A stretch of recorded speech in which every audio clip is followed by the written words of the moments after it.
Hello, welcome back to the authentic, creative, expanding our capacity to feel good. I am so in gratitude because I've got this gorgeous, brilliant woman here who's going to talk to us about a lot of different things. But let me introduce you to her first. And I'm so happy you're here, Brenda. So today we have the pleasure of welcoming Brenda Rigney, a dream biz coach for corporate dropouts and midlife women entrepreneurs who are ready to take charge of their lives. With 27 years of experience leading teams in major brands like Gap, awesome, Banana Republic, Old Navy, Aritzia, Earl's Restaurants, and Nurse Next Door, Brenda has a wealth of knowledge in scaling businesses from every angle. After an earth-shaking divorce prompted a life reset. I know a lot of us can relate to this. Brenda transitioned into entrepreneurship, discovering the power of aligning personal vision with business goals. She has since coached hundreds of successful women in their 40s, 50s, and beyond, helping them navigate the challenges of starting their own businesses in a world often dominated by hustle culture and workplace sexism. So Brenda believes that midlife women are among the best leaders on the planet and that the world needs more innovative, unstoppable women in business. Her coaching focuses not only on the practical aspects of building a business, but also on enhancing overall well-being because she knows that joy and financial success can and should coexist. Right? So Yeah. get ready to be inspired as Brenda shares her insights on creating an aligned AF business and life. So we're going to dive in here. So I'm just curious to get to know you, Brenda, because we don't know each other yet. This is like our first Mm. date, if you will. Yeah. So I mean, I'm loving already just your energy, your who you are comes through. Like we kind of understand someone's soul immediately when we meet them, and your authenticity and your grace and your intelligence comes through. And then of course in the background I see these like beautiful pieces of art that just make me so happy, like the sequoia tree in the village and these beautiful paintings. So I'm curious about you. Like, tell us where you grew up and the places that shaped you in your life so far, and then we'll get more into what you do now. Oh, I have goosebumps just wanting to talk to you. Thank you for that beautiful introduction too. I just want to say thank you and hello to all your Yes. listeners. Okay, birth. I grew up in Vancouver, Canada, in a little community at the time called Kitsilano. It was Kitsilano Beach, and now it's like, Do yeah, people call it Kitsis? Kits, is there a nickname for it? yeah, Kits, Kits. Kits, Kits Beach. I know And people from Kits. I've been there. Yes. all right. Okay. Well, I'm actually like born there. Like most people have been like implanted in from Ontario or other parts of Canada or the US or Australia, lots of Australians, but I was actually like born there. And it was always sort of like a hippie era. Like we actually had a commune at the end of our street. And you could walk up to Fourth Avenue, which was like 3 blocks away from where I lived. Yes, there'd be the Safeway grocery store, but there's also head shops. And this is when, like, now everything's like legalized in BC, Mm-hmm. where I Mm-hmm. live in Western Oh, Canada everything and is. Canada. So there's head shops everywhere now. But back then it was kind of like a novelty thing, right? And I just walk up to the store with my red wagon and my dog to like return pop bottles. My grandparents would be like, you can't let Brenda walk up there by herself. And of course I would, but like, it's just like, it's I how it love was. It it. was just sort of like the Haight-Ashbury, I guess, of Right. Vancouver. Right. Yeah. Right. Oh my goodness. Yeah, I have not met a Canadian, especially Vancouver. I love Vancouver so much, and we're not that far away from you, actually. Where are You're you not there based? anymore. Where are you now? No, so now I live on Vancouver Island. Oh, got it. And so just kind of across the ocean. We're across the Yes. Strait of Georgia, and it's about a 90-minute ferry ride from Vancouver. But yeah, I go over Vancouver a couple times a month because my parents still live there and, go and connect with people. So, I love it. Yeah, and, we're and only we're only 5 hours south of you. okay, so where's that? Where are you? We're just outside Portland, Oregon. Oh, okay. Yeah. All right. Yeah. Yeah. Well, okay. So what I was trying to say is like, I interrupted myself, is that I've never met a Canadian that it wasn't kind, right? Like I know we have that reputation. it's Those that are because bad it's days. true. Because it's true. Of course, I'm sure there's like challenges and struggles, and there's Yeah. people you don't like and preferences and what have you. But like, well, as soon as I hear that you're someone's Canadian, I'm just like, oh, okay. Like there's just a certain quality, right? Yeah. So I grew up in Vermont. Okay. I say So, it with a weird so still accent. close to Canada. Very similar vibe. Yeah. Yeah, yeah. So, okay. And then tell us about like growing up 20s, 30s, 40s. What were those decades like for you? What were the Yeah. lessons there? Sure. Well, I mean, my parents got divorced when I was really young too. So this would have been in the 70s. And Okay. my mom, like out of all of her sorority sisters, was kind of like the first to get divorced. I mean, many of them got divorced later on in like their 30s, 40s, those How type of old things. were you? I was two at the time. Okay, And same. yeah, and it was, it was definitely a struggle for me, but I was raised by like this, independent women's lib woman. You can do it all, you can be it all. And it was great. My mom and I were very close like growing up, and she allowed me to do a lot of things and pushed me in a lot of different directions. She was definitely like kind of my first mentor, I think, as far as Amazing. like women in business, women in leadership. Mhm. And and I would obviously consult with her even into like my 40s around, hey mom, I'm thinking about this job, or I'm thinking about doing this. What should I do? Wow. So I she was love that. always like sort of like a pinnacle piece in my life. And I think back to sort of like my 20s, 30s, all of my choices were around serving, being out there on the front line. So you mentioned some of the brands that I worked with in my Hmm. corporate days, like the Gap. I started with the Gap when I was 21 years old. I was running the highest When it volume was called The Gap before it was just Gap. Gap. Yeah, exactly. And then we dropped the. Um, but yeah, I was started when I was 21, and I started running my first store at 23, and it was the highest volume store in Canada at the time. Wow. And I had like 200, sometimes 250 employees working in the store. And so Oh I my was like kind gosh. of thrust into leadership and, and answering everybody's questions, like everything from should I go for this next level position, Brenda, to I'm thinking about coming out to my parents. Should I tell them? Wow. And this would be like a 16-year-old working for me or a 17-year-old working for me, and I'm 23. And back then I was considered like, like this authority Hmm. figure, someone who had like got their, life, I'll say shit together if I can swear. But Of course it's you like, can. and I'm like, what are you talking about? I'm 23 years old. Like, I have no idea if you should come out to your parents or not. But it was Yeah. like I was always in that sort of trusted advisor role very young at a very young age. And then just wanting to develop people. Why do you think that was? Did you just like naturally embody nurturing energy, wisdom, courage? Like what was that? I think it was probably, I mean, I'd say now as I get older, I think it's transformed more into nurturing, but I think back then it was just courage, tenacity, and I'm gonna give it to you straight. Okay, truth. And just, people could just trust me for a clear answer. Wow. And I didn't really hedge on anything. And it wasn't like I would put them in harm's way. It was just, or I would be like a question back to them, like, what do you want? And I think that's always been something that's been important to me, is defining what I want and then going after it.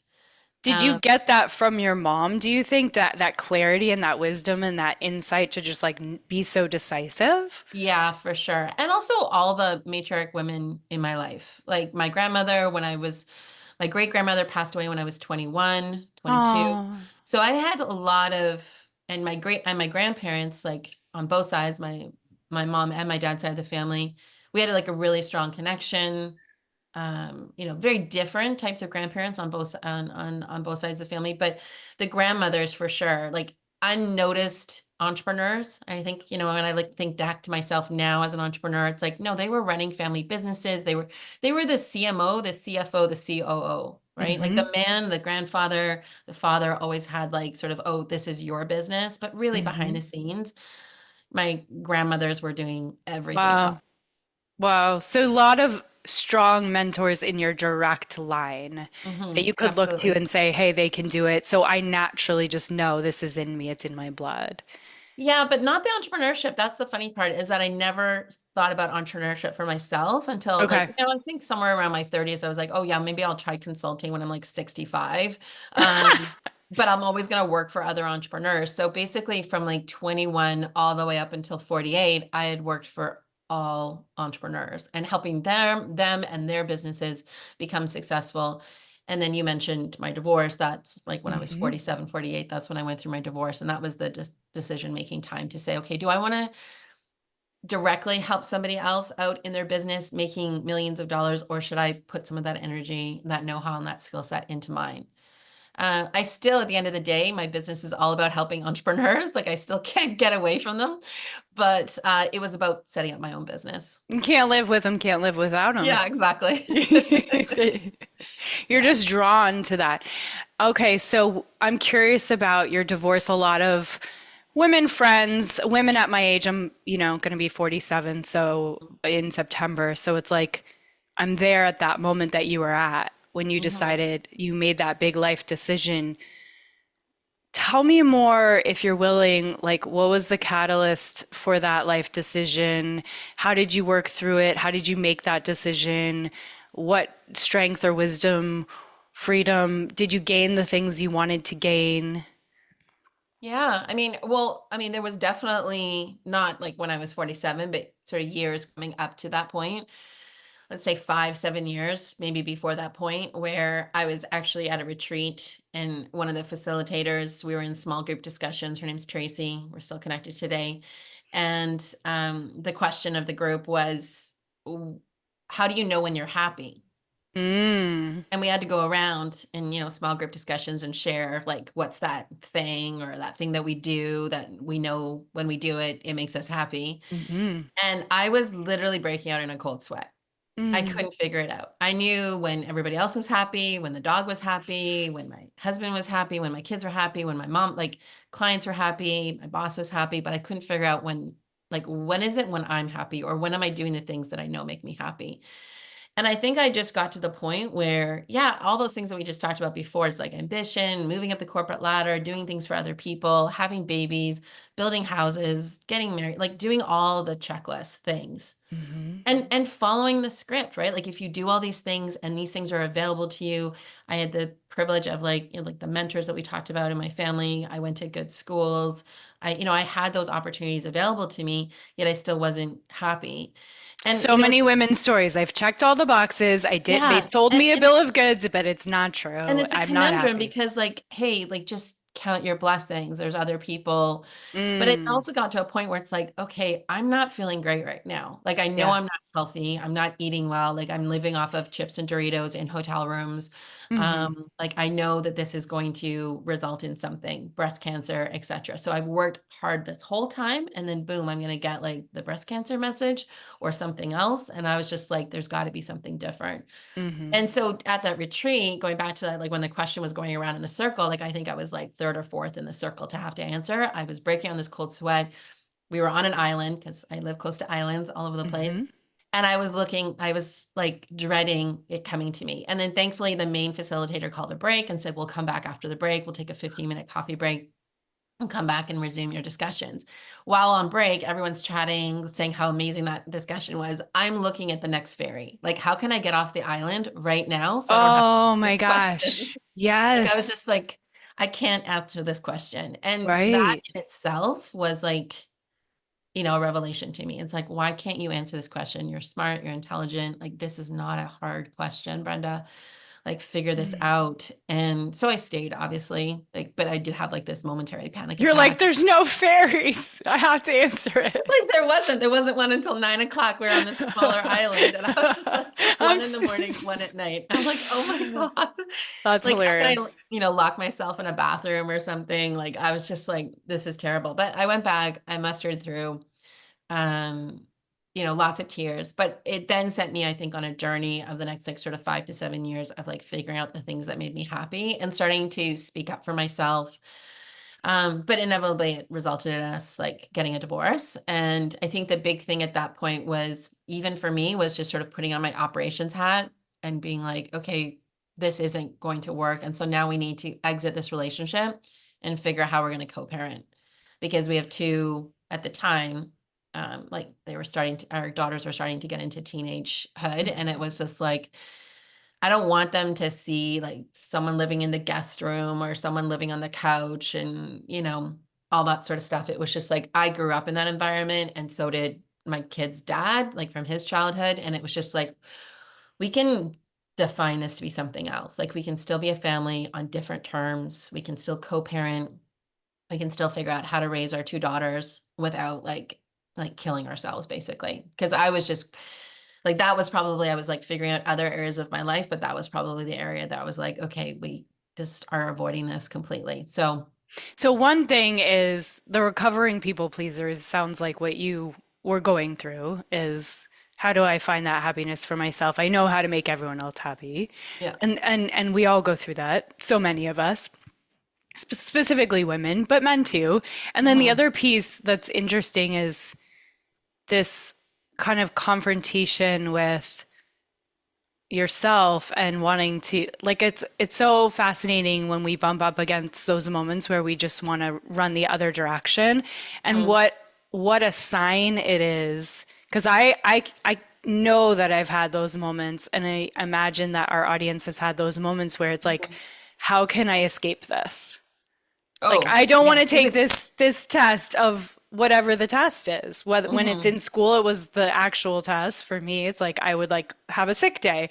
And that was like, okay, what are you avoiding? And it's Yeah. so interesting because I imagine with the women that you work with and helping them think outside the box and helping entrepreneurs, it's like the medicine is in the pain. It's in like, what are we avoiding? What is the thing that we're avoiding looking at, fixing, Mhm. dealing with, honoring some truth that's there, that's just right there in plain sight.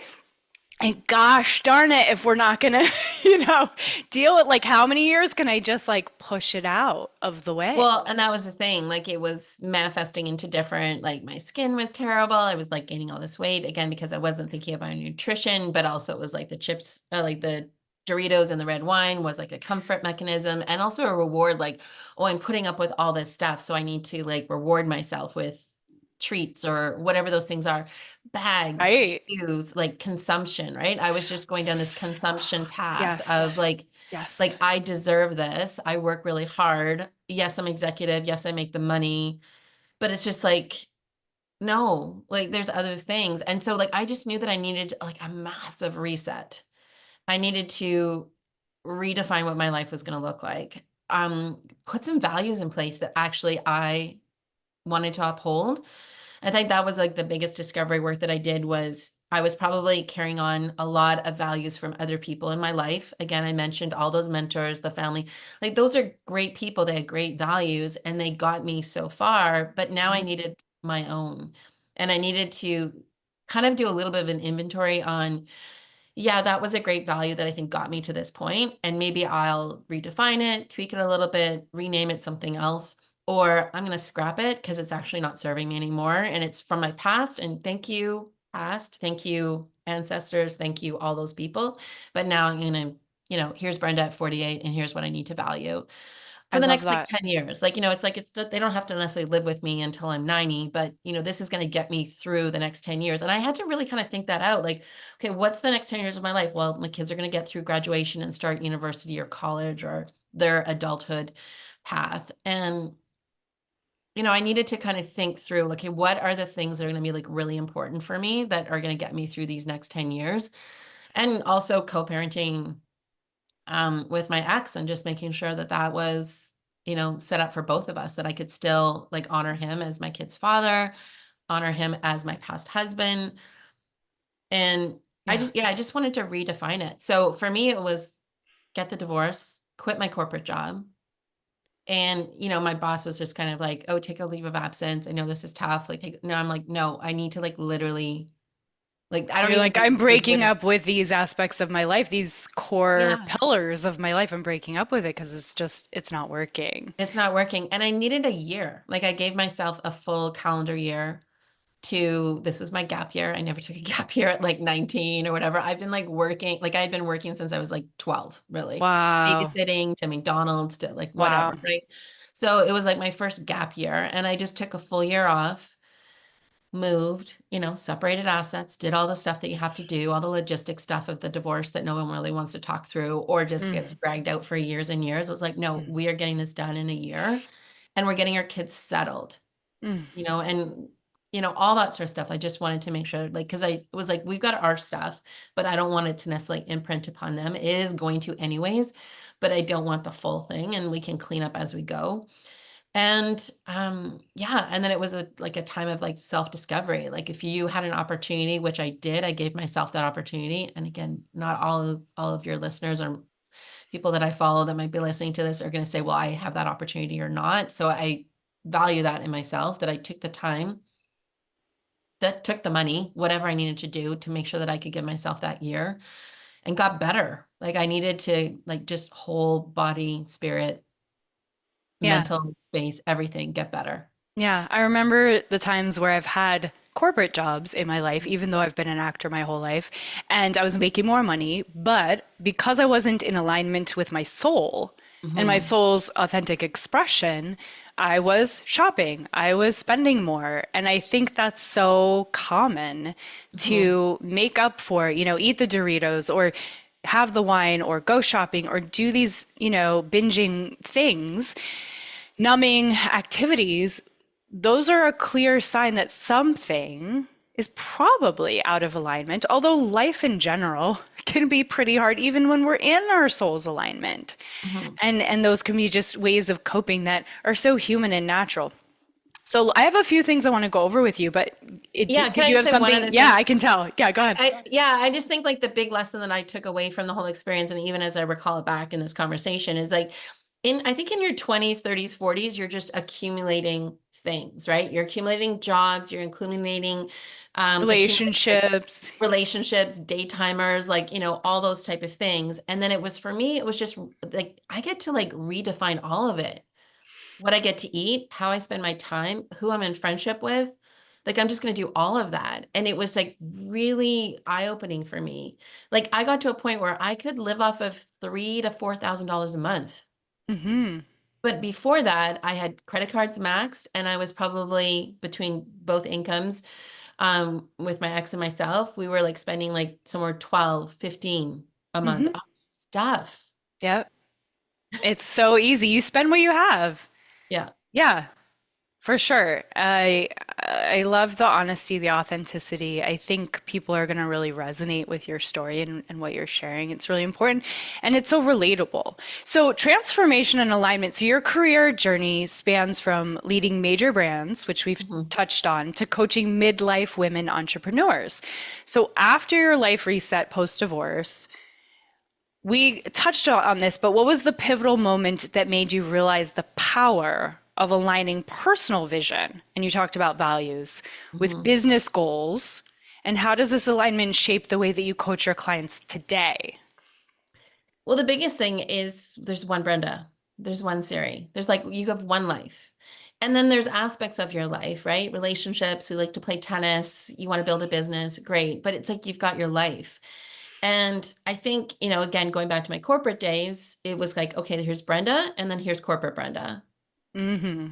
And it would be, you get those little sentiments from people like, oh, I had no idea you were so fun, or I had no idea that you did like other things outside of work. And it's just like, yeah, like I'm like just Brenda. And so that was one of the key things too when I was setting up my business. It was just like, okay, like I was so used to, like, in my corporate days, oh, you need to have a mission statement and value statements and stuff like that. Your Yes. business and goals and all that sort of stuff. And then you could do that on the side, but they always took second place. And I was like, no, no, no, like they need to be together.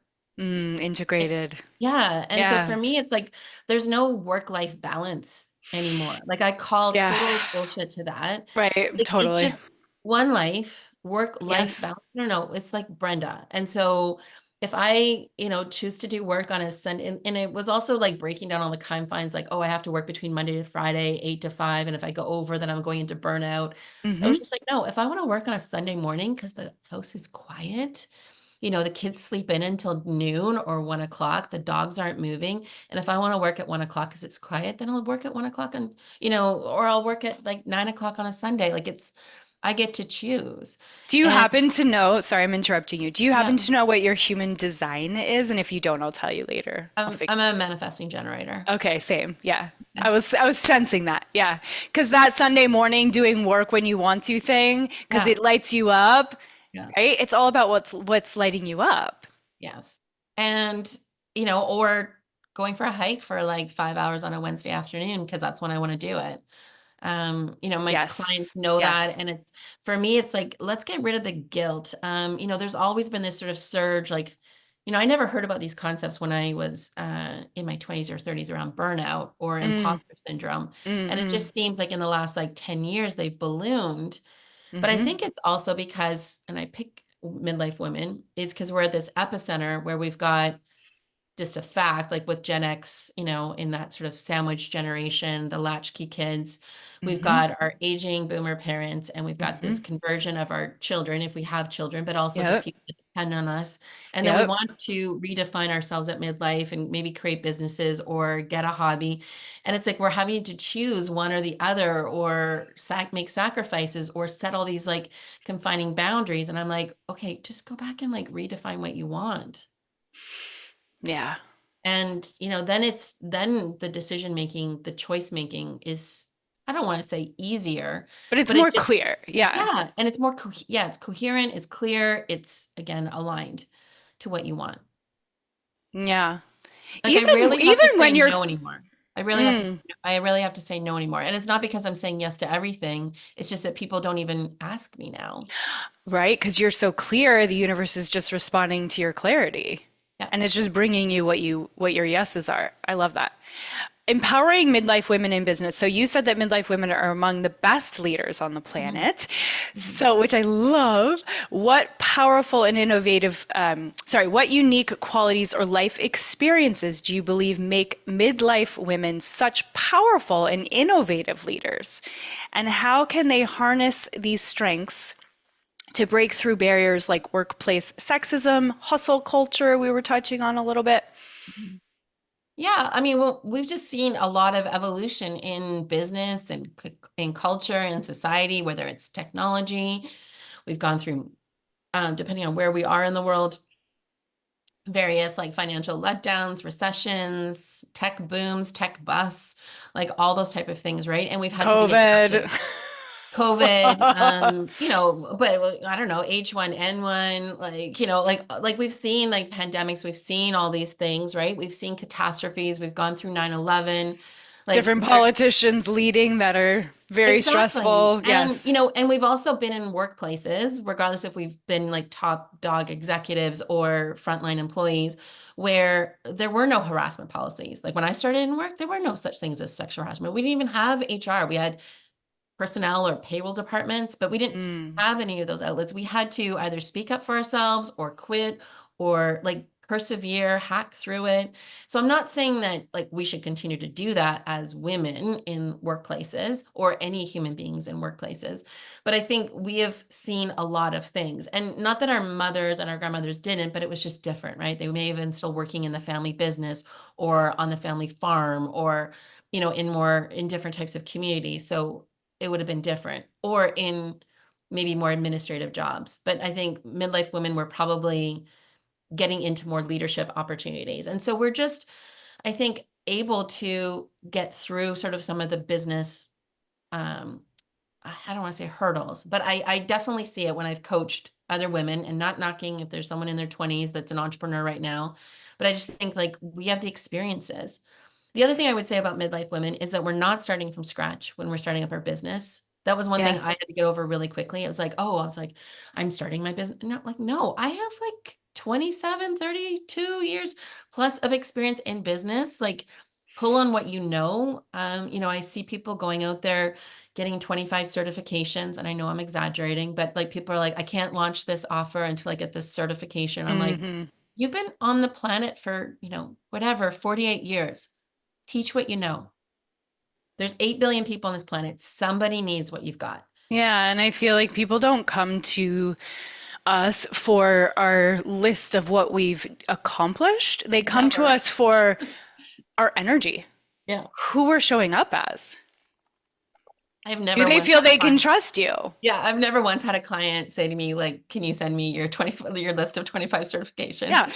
And because I've been also working and leading people since I was like 21 years old, it's like, yeah, I've gone through lots of training, lots of certifications. I can't even remember all of the ones that I have. And Yeah. So yeah, I mean, I think you're right. It's the energy, it's the vibe, it's your skills, your experience, your know-how, and you're always just sort of like one or two steps ahead of somebody else that just needs what you've got. Exactly. And I feel like our greatest certifications are our struggles. Hmm. The divorce that a lot of women have gone through. Yeah. The raising the children. I mean, raising children. Ugh. Like I was talking, That's the crash course in all life. Like you want to self-improve, have children. yeah. Or like, what is it like to become an empty nester? Because that's what I am right now. I classify myself as an empty nester. I've got two emerging adults and they live on other parts of the planet. And, that's my life right now. But I even said that to my community the other day. Like, what is it that that you are an expert in that you're not always known for, right? Like you may have Mm, your business title, like me, dream business coach. But if somebody said, "Hey, I'm having difficulty co-parenting with my children's mm-hmm, father, mother, mm-hmm, whatever. Would you have any advice?" Yeah, I have lots of advice. I went through it for like 6, 7 years as my kids were, going through high school and now into university. So, and that's even more, right? I had a conversation with my kid's father a couple months ago saying, okay, so they're out of high school now. What does our relationship look like? Because before it mm. was a lot Yeah, more let's drastic, reevaluate. but now they're adults and like, Yeah. do we need to be talking as much as we do? Yeah. I mean, having a PhD in life is what I think gives us the most kind of wisdom and experience. And so these midlife women that you work with that sometimes think that they're not qualified and Mhm. they have this imposter syndrome that you mentioned, you are probably, it sounds like reminding them of, wait a minute, there's a million things that you don't give yourself credit for. Yeah. And Let's look at everything. before we self-diagnose ourselves with this syndrome, it's like do a bit of an inventory Yeah. on what makes you unique. And that even in that question itself, what makes me unique? Oh, it's like, oh, I don't even want to claim something that makes me unique. And it's like, no, no, no. Like you've been on the planet again for like 45 years, 55 years. You've done things. Yeah. Yeah. So, blending joy and success, Mhm. because we're expanding our capacity to feel good here on this podcast. So, Mhm. your philosophy emphasizes that joy and financial success can and should coexist. I love Mhm. this topic. So, how do you help your clients prioritize well being while scaling their businesses? And what practical advice do you have for women who feel trapped in this hustle mindset? And if, I Mhm. like to talk about this in terms of nervous system regulation, but I'm curious what your take on this all is. Well, I totally have done lots of research around neuroscience and nervous system regulation, and I didn't even realize it was something to be considered, right? When I was like early days of managing teams and leading businesses and delivering results for my past employers, it was just like just go, go, go. And also I was younger, so like your adrenaline, your energy levels, you can work like 24/7. But Yeah, there's a thing in midlife called perimenopause. Everyone. Like if you're not experiencing it, you you know, will. you will. Guaranteed. Like there is no doctor on the planet that says that you'll like, go through it. And every symptom is going to be different, but like sometimes it hits you like a freight truck, whatever. And it's just like, so that's my other thing is like, know that that's coming. How can you design a business for yourself that like for me, I don't take calls before 10 o'clock because I don't know if I'm going to have insomnia the night before or brain Mm, fog. So I don't want to have to wake up at like 6 o'clock and start my day, at 8 o'clock if I don't want to. Like I like to have an easy morning. If I want to like sleep in until 8 because I was up from 2 until 4, yeah. again, sort of like design your business how it's going to work for you at midlife. But this whole I've heard this a lot and it's very smart, very wise. I love this. Thank you for yeah, that permission slip because it's that, oh, well, if you're successful, then you get up at 5 a.m. And it's like, well, maybe you do, maybe you don't, but let's right. build in that grace because real life. Yeah, I need like a 5 hour like emergence into the day now. But that includes like I'm not just like lying in bed like, comatose. It just means like No. I just need a little bit longer to do my workout or the shower before breakfast. Like I just want to like be a little bit more indulgence with my time and I can do that now because I'm at midlife and things are a bit more in check, and my kids are can tie their shoelaces and do their stuff, and I'm just at a different point than what I was Yeah. in my 30s and 40s. And so again, for women that might be listening to that and going, well, I'm not there yet, Brenda, I'm like, don't worry, it's coming, it's happening, and you'll be able to do that and then create this business or this life, that you want to have for yourself, so that you're not inheriting those old practices. And that was one thing like, oh, the 8 a.m. conference call, or being available for people. I don't have to do that anymore. So I think that's like defining joy, defining happiness doesn't have to be connected to your success either. I often hear that from women. Oh, well, my launch and my offer didn't go well, so I'm just like Yeah. really like, or it's a simple question, how are you doing today? Oh, I'm not feeling great because my launch didn't go well. The two are not connected. I'll say that again. The two are not connected. You can be happy and fail at your business launch. You can be joyful and energized and not meet your revenue goal for the year. The two Okay, are not, this is yeah. brilliant. Tell me more about how you help women to disassociate those things. Because again, I think we define like this, we are bought into this sort of methodology or this messaging around work-life balance, that the two are like distinct, and they're not. And we have one vision for our life, and that contains elements of our business as well as our relationships. So for me, it's kind of like, if I'm working 24/7 in my business, then I should be working 24/7 in my relationship with my partner, Scott. And so that's impossible to do. So Hmm. I need to now decide, like, where do I want to spend my time? And happiness for me, again, what makes me happy? White sheets make me happy. Spending time with my dogs make me happy. So if those things aren't in my schedule as much as client calls, all those things. So just even a tangible example, I'll say to women at the beginning of the year that I work with, I want you to plan all your vacations, all your date Mm, nights, all your dentist hygiene appointments, all of your, girlfriend time. I want that all in your schedule first. Doctor wow. appointments, breast cancer screening exams. I want it all scheduled now at the beginning of the year. And then you send out your Calendly link to your clients. Right. What it will do for you is right away people will be like, oh, I have to really shift how I'm working. I have to shift like maybe the offers that I have. I may need to Hmm. consolidate more of my business, or automate some things, or delegate some things. I may need to charge more because my time is really precious now, because I'm doing all these other things that make me happy, that lift me up, that give me that joy, besides just giving carte blanche away to, my Yeah. calendar schedule. Yeah. Oh my gosh, so many thoughts about what you're saying. I mean, that's not how we were taught. In general, we were taught to put ourselves last. So you're Yeah. saying we're going to put this in the right order. We're going to prioritize this in the right order based on the values that you have. And we're going to then allow the business to support our life, not the Yeah. other way around. And as we know, the more we build those things in, us taking care of ourselves, us nourishing ourselves, us prioritizing friendships, relationships, wellness, all these things, the more we do that, the more everything else works better because we're coming from a full cup. So we're going to have more clients. We're going to book that launch is going to come more naturally, Hmm. right? Like it's not going to come if we're resentful, burnt out, stressed, haven't gotten enough sleep because we started our day too early. Yeah.